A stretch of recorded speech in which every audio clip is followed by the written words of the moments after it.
Mapagpalang araw po sa inyong mga kapatid, sa lahat ng mga naririyan na sabang sumusuporta sa atin, sa lahat ng mga kumbatero at kumbatera sa ating hanay, sa lahat ng mga kapatid ko sa spiritual. Mapagpalang araw po sa inyong lahat. Ito po yung mensahe ko sa lahat ng naririyan na magsikap po kayo, patuloy kayo sa spiritual. Ganyan po talaga sabi ko nga sa inyo, minsan talaga dinadaan ng pagsubok ang bawat isa sa atin. Sa iba't ibang grupo, iba't ibang hanay. Siguro at some point, manalig lang tayo sa dakilang Ama. Yung talaga pinakamahalaga sa ating lahat. Alam ko sa lahat ng mga naririyan ay minsan na nawawalan ka na ng pag-asa. Pero ganyan talaga ang buhay. Pag nawalan ka ng pag-asa, masisira lahat ng plano mo, masisira lahat ng kasiyahan sa buhay mo. Kailangan talaga ang Diyos sa ating buhay. Importante po yun. May mga taong nagpapagamot pero paulit-ulit na masakit. Pero para sa akin kasi, pag na ganyan, kailangan yung paniniwala mo, yung pananalig mo. Hindi ka malaga sa lahat.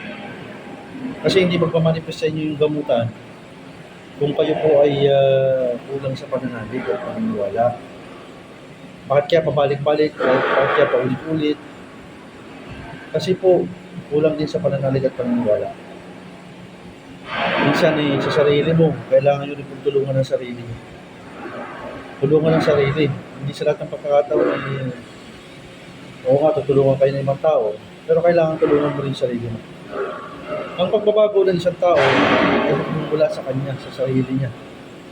Ang pagtanggap, ang kagalingan ng isang tao ay magmumula rin sa kanya rin.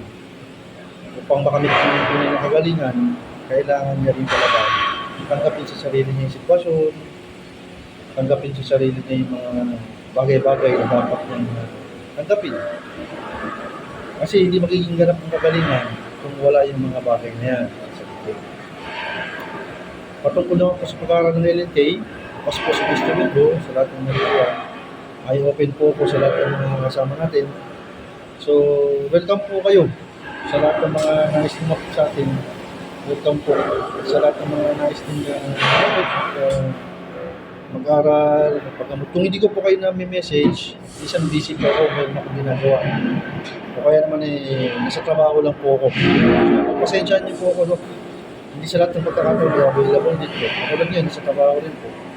So, as much as possible, nararapat. Maraming salamat po. At ingat po sa inyo, ha? God bless po sa inyo mga kapatid. Buhay po kayo. Viva sa Toyo, Viva sa Toyo.